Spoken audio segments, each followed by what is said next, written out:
Hey guys, welcome to Unit 6, Similar Triangles. And like most of our units, we're going to spend the first lesson actually reviewing some of the math and algebra that you need to know. So I'm not going to assume that you've learned all this, and Ms. Cintron's not assuming that you've learned all this. We're trying to make sure that you know it before we dive into this. So last unit, we looked at congruent or equal triangles. This unit, we're looking at similar triangles. So they're not quite the same, but they're close. So to do that, you need to understand how to do ratios and proportions. The definition of a ratio is very simple. You're just comparing two things. You're making a fraction by comparing two things, right?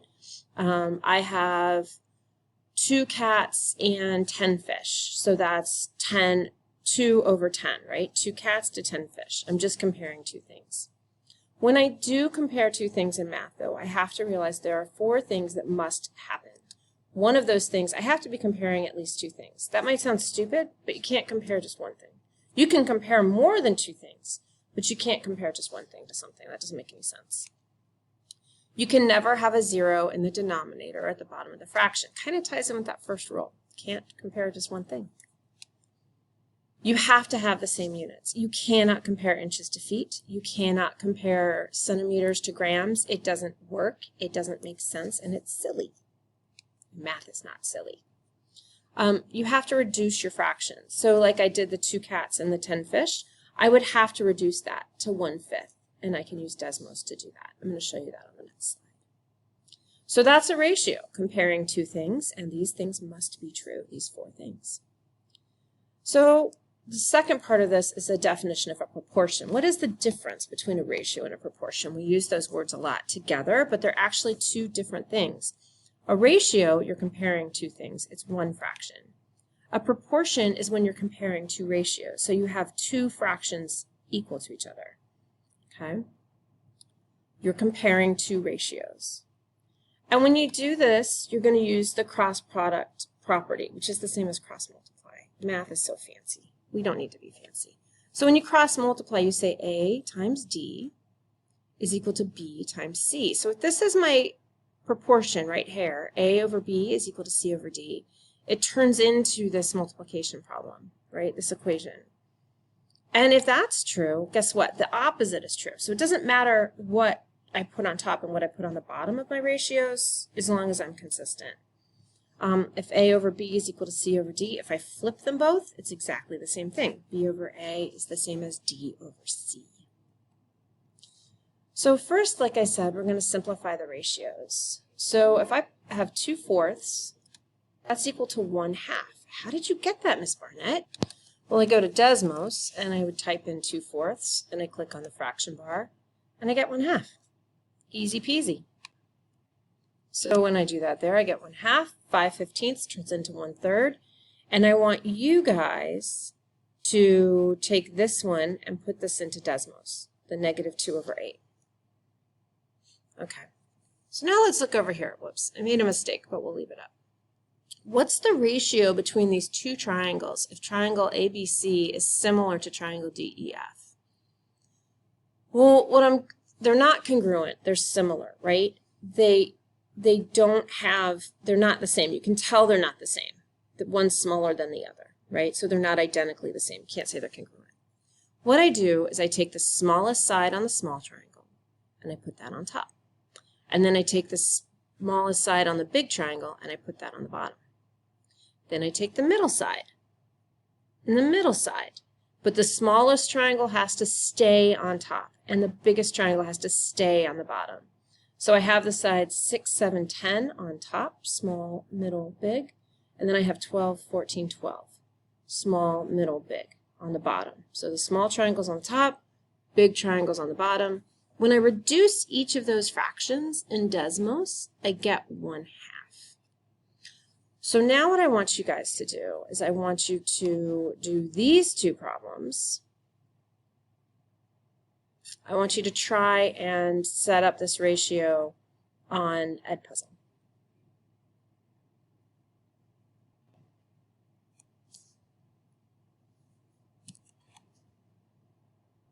Okay. So now what we're going to do, we just practiced setting up proportions, right? We took the small side and the small side, and the medium side and the medium side. Now what we're going to do, we have our proportions set up. Now we have to solve for them. So we're going to cross multiply. So I'm going to show you how to do number 1, and then you're going to do number 2. So I cross multiply. So I'm literally looking at this and I draw a line from x to 10. So that's 10 times x, that's 10x. And then I draw a line from 4 to 5. So that's 4 times 5, which is 20. So I have 10x equals 20. And then I just solve for x. I can put this into Desmos, or I can do it in my head, and I get x equals 2. So you're looking here, and I put this into Desmos, and when I put that in, I should get 2, right? Oh, that's exactly what I got. Okay. So you can put this into Desmos to find your answer, or you can do it by hand. Okay, so you're going to do number 2 now on your own in Edpuzzle. Okay, and now I'm going to show you how to do number 3. It doesn't matter how many variables you have, you set up your equation. So I've got y plus 2 times 2, and that's the whole thing times 2. And then I go the other way 3 times y. So when I write my equation, it's going to look like this. 2 times the whole thing, okay? So remember, you can type this into Desmos, just change your y to an x, or you can do it by hand. If you do it by hand, though, remember the distributive property. You have to multiply everything by 2, and you will end up with y equals 4. Okay? So now you go ahead and do number 4. Okay. So now let's look at a word problem. The ratio of your femur bone, your upper thigh bone, the one in red, to your height is 1 to 4. Oh, so that's a ratio right there, 1 over 4. Estimate how tall Miss Barnett is if her femur bone is 17.5 inches. So the question is, if I'm using the ratio 1 over 4, 1 femur bone to 4 height, then where would I put the 17.5, on the top or the bottom? Well, I would put it on the top because I'm talking about the femur bone. So this is my femur bone to my height. 1 is my femur bone, 4 is my height. 17.5 is my femur bone, x is my height. So you see how my ratios are staying in line with each other? Femur bone on the top, height on the bottom. And then I'm going to put this into Desmos. Here's the problem when I do, though. Okay, so I've typed my equation in, and the problem when x is on the bottom is that I don't get that point, so I can't click on it and get my answer. But what I can do is remember on the first page of notes where we said that the ratios can be flipped. Couldn't I just say 4 over 1 is equal to x over 17.5? Wouldn't that be exactly the same? I've kept my ratios, height over height, femur over femur, and now I get a line in the same spot, but it'll give me the answer.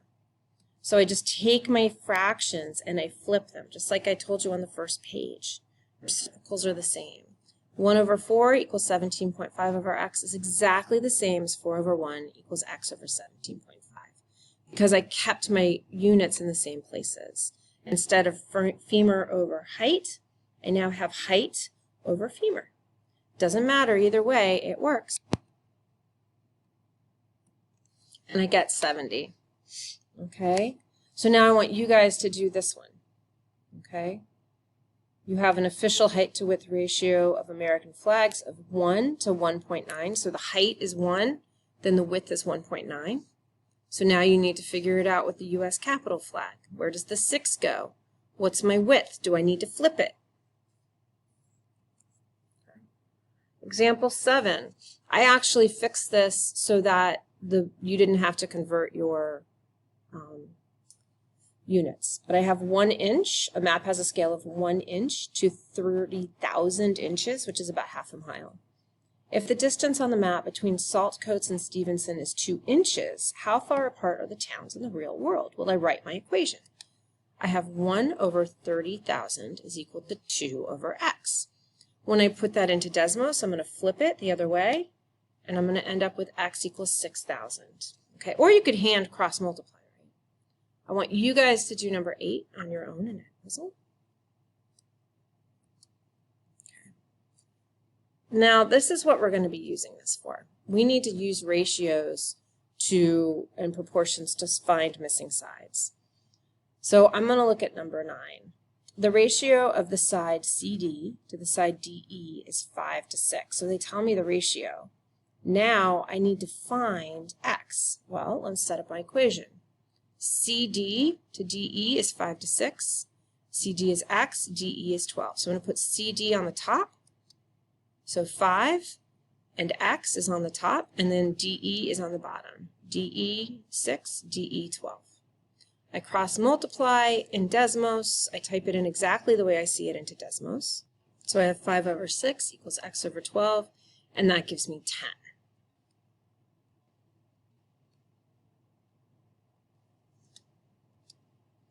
If I hand do it, I have 6 times x is 6x, 5 times 12 is 60, and x is still 10. All right. You guys go ahead and do number 10.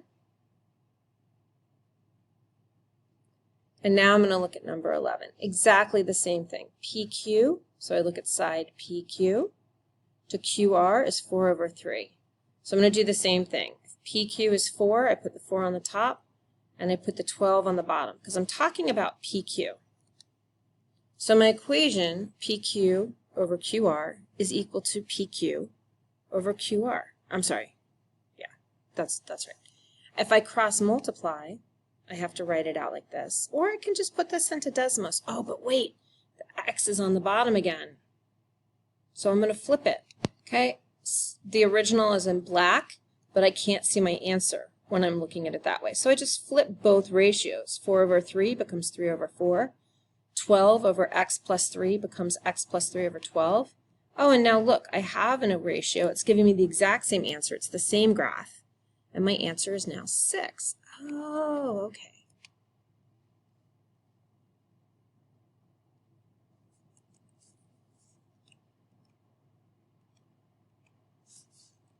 So whether I do this by hand or I do it on Desmos, I get x equals 6. And now I want you guys to do this one over here. ABC, okay? And that's it. You guys are going to do this. Now you're going to do your practice, so make sure you do your ed puzzle. I'm going to check it, make sure you guys know what you're doing. Please ask for clarification if you don't understand, if I went too fast. Okay? Please, pretty please with sugar on top, and we'll talk to you soon.